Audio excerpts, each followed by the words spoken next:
नमस्कार। 223 के BLI के फोर्थ ब्लॉक को आज हम लोग पढ़ेंगे। इसका है रिसेंट डेवलपमेंट्स, नव विकास। तो सबसे पहले ज्ञान संगठन इसमें पहला टॉपिक है। इसकी अवधारणा को जानना। इसको शॉर्ट में KO बोलते हैं, नॉलेज ऑर्गेनाइजेशन। तो जांच का वह क्षेत्र है जो सूचना को फिर से प्राप्त करने से जुड़ा हुआ होता है। और ज्ञान संगठन जिसे KO से भी संबंधित करते हैं, ज्ञान की प्रकृति व व्यवसाय को जांचता है और समान वस्तुओं के समूहन और उसके सूचनाओं को संबंधित करता है। और ये वर्गीकृत करने में बहुत ही ज़्यादा सहायता करते हैं। जैसे मोर जो है हमारा राष्ट्रीय पक्षी होता है, ठीक है। तो मोर को हम साधारण पक्षी के रूप में नहीं रखेंगे, बल्कि जब भी हम मोर को रखेंगे तो राष्ट्रीय पक्षी वाले जो वर्गीकरण है या जो जातियां हैं उसमें हम लोग रखेंगे। तो ये सारी चीज़ों का ये नॉलेज ऑर्गेनाइजेशंस हेल्प करते हैं। नॉलेज ऑर्गेनाइजेशन प्रणाली क्या होता है कि इसका संबंध अर्थ संबंधी उपकरणों से है जो ज्ञान संरचना की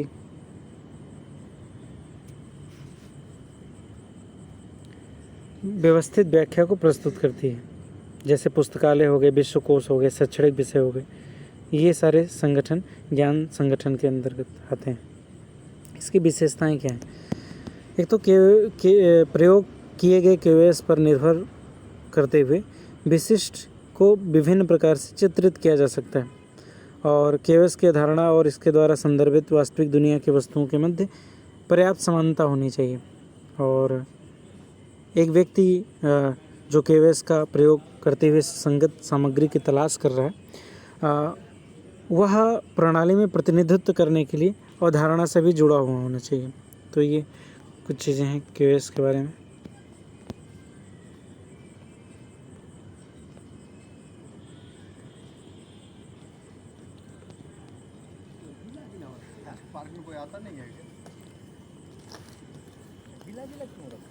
next is types of linking.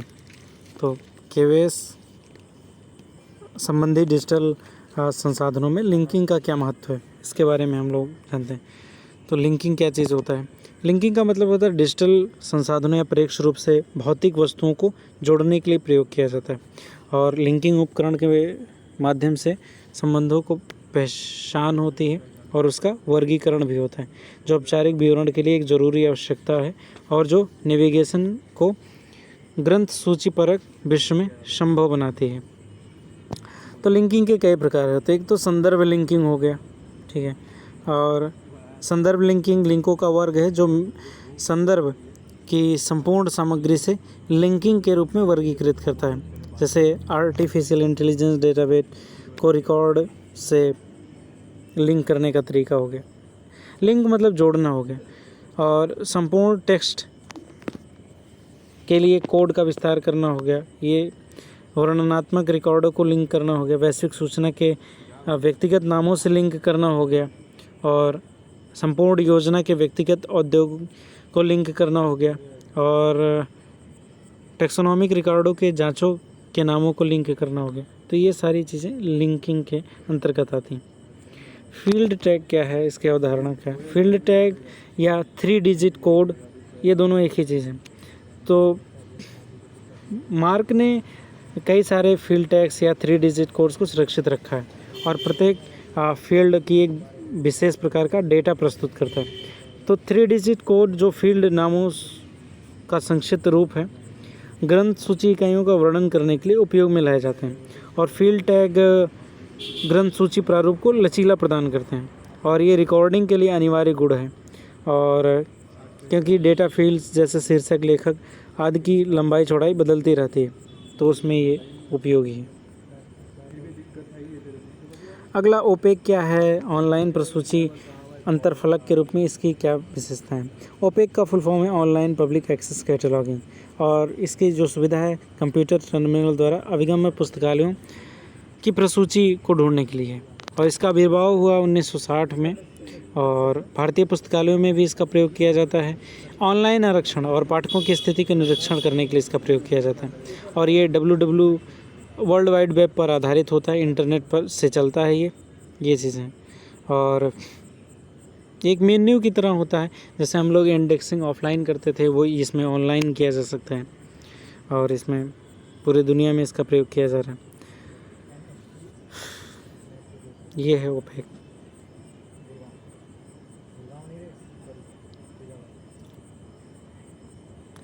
Meta data क्या है, इसके उद्देश्यों को स्पष्ट करना हम लोगों को।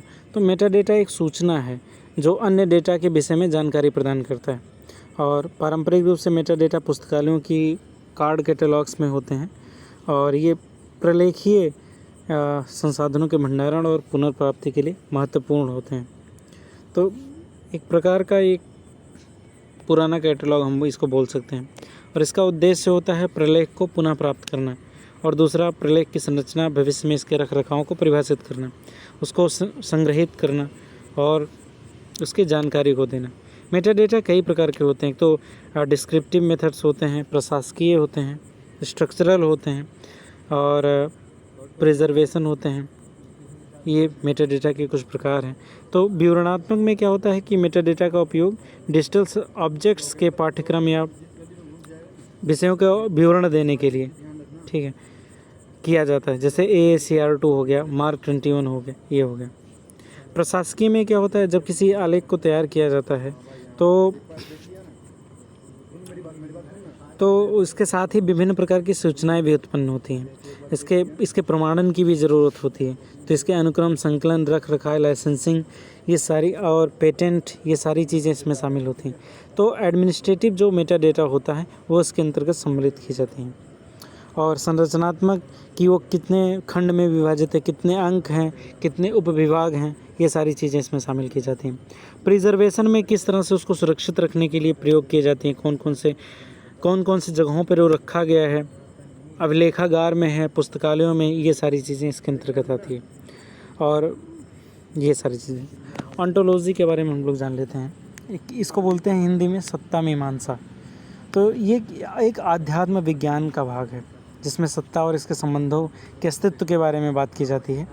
और ये जो प्रविष्टियाँ होती हैं, जैसे लेखक वगैरह का जो सूचनाएं होती हैं जो लिखी हुई होती हैं इंडेक्सिंग में, उसके अस्तित्व और उसके आपसी संबंधों का ये अध्ययन करता है, ठीक है। और यह विश्व की संकल्पना है जो प्रविष्टियों के अस्तित्व और उसके आपसी संबंधों पर निर्भर करता है।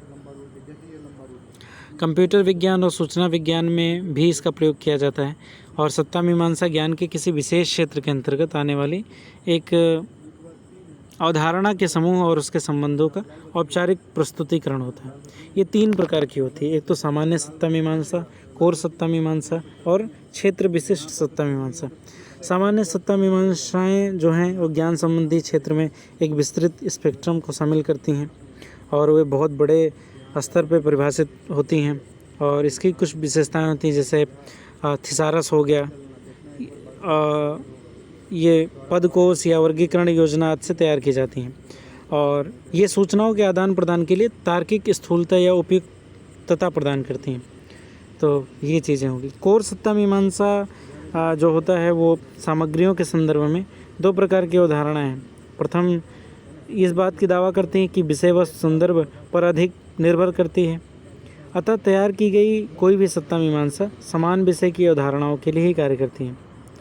तो कोर सत्ता मीमांसा समुदायों में आवश्यक प्रविष्टियों के प्रकार और उसके संबंधों पर एक सहमति बनाने के लिए प्रयोग की जा चुकी है और इसकी जो विशेषताएं हैं, ये मौलिक और उच्चतर स्तर की सत्ता मीमांसा को विशिष्ट बनाती है और ये अच्छे तरीके से प्रोत्साहित विधि के द्वारा तैयार की जाती है और बिल्ड इन मापदंड को इसमें अपनाती है। क्षेत्र विशिष्ट सत्ता मीमांसाएँ, तो कुछ इम्पोर्टेंट क्षेत्र से रिलेटेड जो सत्ता मीमांसाएँ होती हैं, किसी विशिष्ट क्षेत्र के लिए जो बनाई जाती हैं, वो इसके अंतर्गत शामिल होती हैं। और लास्ट है कार्योन्मुख सत्ता मीमांसा। अधिक जटिल प्रक्रिया में संक्रियाओं को प्रथम चरण, द्वितीय चरण ऐसे बांट करके किया जाता है और इस सत्ता मीमांसा के 3 भाग हैं, शब्द भंडार, अवधारणात्मक स्तर, ये सारी चीज़ें। तो ये सत्ता मीमांसा था। तो ये हमारा ये कंप्लीट होता है। Thank you.